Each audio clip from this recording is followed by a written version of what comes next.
Hello, this is Daniel Mart, and today I'm going to be doing another movie theory, and this is going to be based off the Hunger Games. So, for those who don't know, the Hunger Games Mockingjay Part 1 is supposed to come out next week on the 22nd.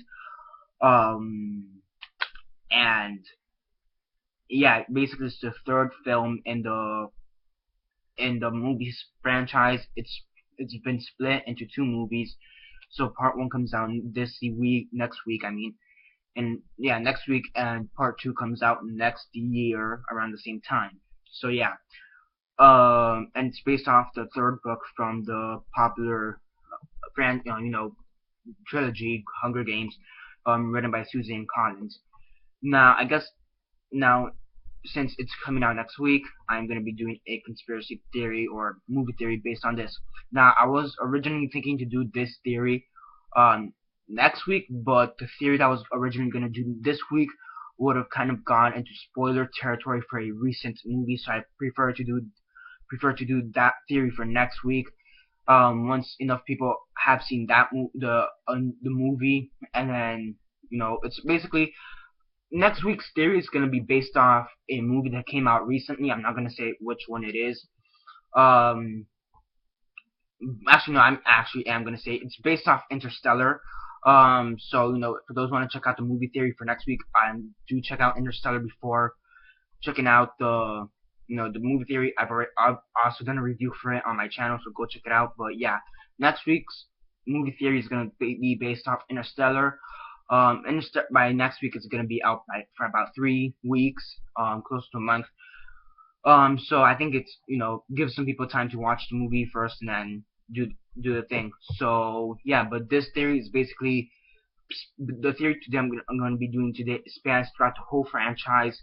So it's really not much of a spoiler, much unless you haven't seen the movies or read any of the books. But yes, but since that one you've had tons more time, I think this one makes more sense.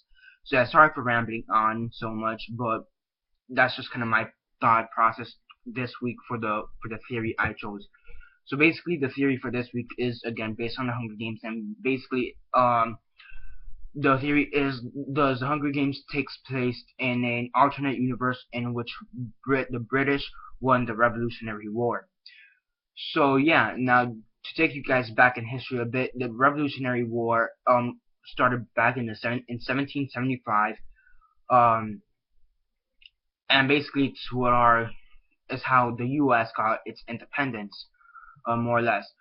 So basically, the theory says that in an alternate universe, the British won the war, the Revolutionary War, and the U.S. is now under the command of the British, basically. Basically it starts off in 1775. The British Empire has employed troops into the colonies. If you guys know history, with Paul Revere, the Minutemen, I guess they call it like the Minutemen or something like that.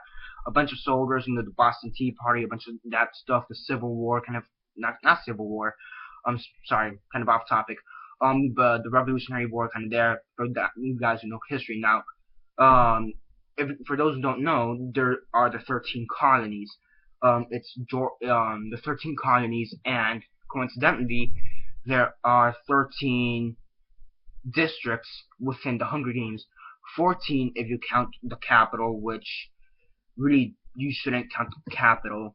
So yeah, now the 13 colonies are. Give me a sec. Let me just get it here.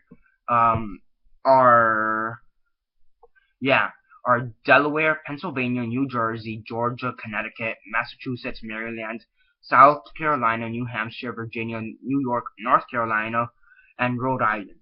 So those are the 13 colonies. Now, I've done a previous discussion topic, movie theory, um, on basically where every single district is. So I am going to leave an annotation somewhere here once I'm finished the video, but that's just whatever. But basically, it says that there's the 13 colonies, and after the war, they destroyed one of the colonies. Now, in the book and the movies, they destroyed District 13, which they place it around Georgia. which seems right around accurate. They placed it right around Georgia, the Georgia area. Now that's important because they say logically, the British, in order to instill fear, put fear in the eyes of the people, they will destroy the colony that's giving them the least amount of money. Now, they say they really wouldn't be targeting Massachusetts because that's the area where they, and despite the fact that that's where it all started, that's also the area where they're making the most money from. So it wouldn't make sense to, kill or destroy that whole area. They want to keep that area, but instill fear in people. So what are they gonna do? Destroy the place with the least amount of that produces the least amount of property or whatever for them. So that would be Georgia, or right around Georgia, which is where District 13 would be. Now, District 13 produces nuclear or like nuclear weapons or whatever in the books and the movies. Back in 1775, they really weren't, into nuclear stuff. They were more into plantations, with slavery going on. There were like cornfields and whatever, so that was more into plantations. And basically, that was throughout the whole 13 colonies, alongside trade and the Industrial Revolution and a bunch of other stuff. So yeah, now to instill more fear into the people, they would have the Hunger Games.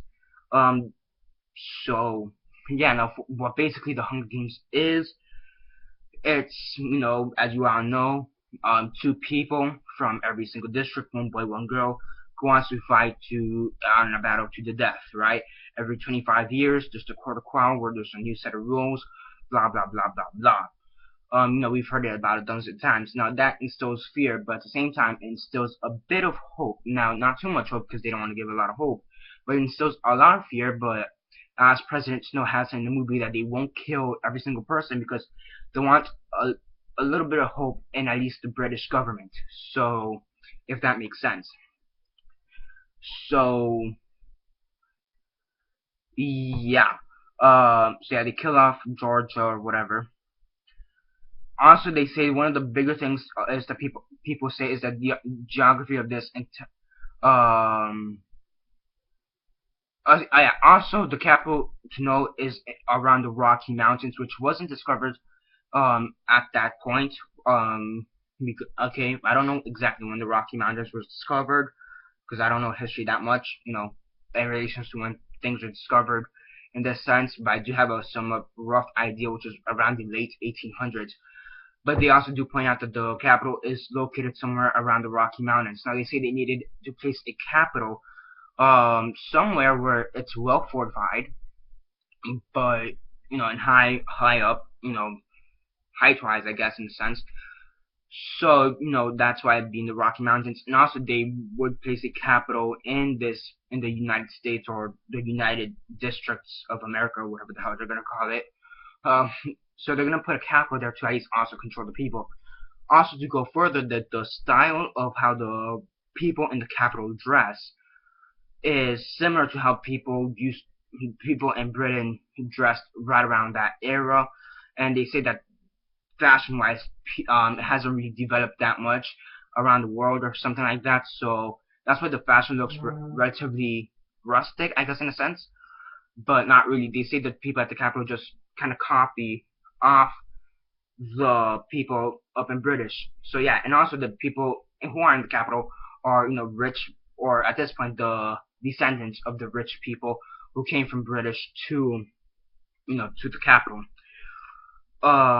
So yeah, and also to point out with the mother country and all that, that they also say that the capital sends a lot of its money to British. Basically, you have all the districts. You have mining, you have fashion, um, you have agriculture, nuclear, fishing, lumber, and a bunch of other stuff that I can't really think off the top of my head. We have all the districts making their own profit, basically, or whatever. Them keeping at least about 1% of the profit, and then giving the other 99% to the capital. And the because that's like the since it's the capital, it's the part that's gonna have most relations to the British. Now, to go even further a bit, the British think about supposedly between 65 and 85% of the profit from everything, and that 65 to 85% goes to British, and they now make more money. So yeah, they also say that all the founding fathers, Washington, Ben Franklin, Jefferson, they all would have been killed off, and so nobody has a new thought on this. So, new ideas. I mean, the idea is always going to live on, but due to the fear that's already been instilled, nobody's going to try to attempt this. Also, in the movies, I don't know if it's mentioned in the books, but in the movies, in the first one, there was a video right before before Katniss and Peter were chosen to be in the games. There's a video that basically said that there's a time where the whole country rebelled or something like that. So that also doesn't make sense. Now, if it's 75 now, by the third book, I was about to say fifth, by the third book or the fourth movie, it's about 76 to 78 years after the events of all this. Given the fact that the war lasted about 3 to 5 years, give or take a few, the aftermath would have taken at least another 2 years. That's at least, in total, that's close to 85 years. More or less, maybe not 90 just to be fair. Okay, that's close to 90 years. So 1775. So that would have been at roughly right around 1865. Now, so yeah. Now, does it make sense that with the way that people dress that they be in 1865? No, because it does seem like the Civil War kind of took place around that time. Now, I don't know exactly when the Civil War took place. It'd be right around when Lincoln was alive, and yeah. So when was Lincoln alive? I really don't know. But they say that Lincoln possibly did. He was born, or someone similar to Lincoln tried to rebel again, and that's how we have this outcome. And that in reality, the timeline that we are in the Hunger Games should be around the mid to late 1900s. So so around 1950 to 1985, more or less, to the latest early 2000s, like no more than 2010. So yeah, that kind of makes sense with all the wars going on. And also in the video, they did say there's multiple rebellions. So yeah, and also to put into perspective, all the black people, not to be racist, but most of the black people actually are down in the South in District 11 with agriculture. If you guys remember Rue, and if you guys remember Rue from the first movie, she was from the agriculture district, so that makes sense. She would have been right around Alabama, maybe South Carolina or something like that. So that does make sense if I'm not mistaken. So yeah, they also say they probably would have killed off all the Indians who were down in Florida or whatever.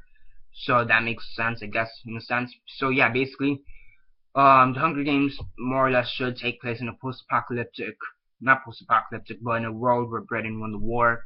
Is what this theory is trying to say. If you guys want more info, I'm going to leave 2 links down below. One for the actual theory, which is on Reddit, and the other one for those who want to check out stuff on the 13 colonies and the Revolutionary War and stuff. So that's about 2 or 3 links down there for you guys who want to check up on history and the fan theory.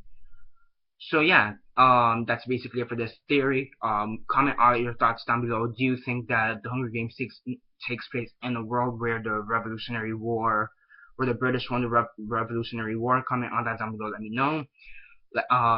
Subscribe if you're not already subscribed. I do movie theories, movie reviews, TV show reviews, and comic book reviews. So definitely do stay tuned for that. Besides that, comment down below on your thoughts on this video. Like it. Like it, share on Facebook, Twitter, MySpace, or whatever you guys prefer. Again, comment down below on your thoughts on the theory. And besides that, this is Daniel Mart signing off.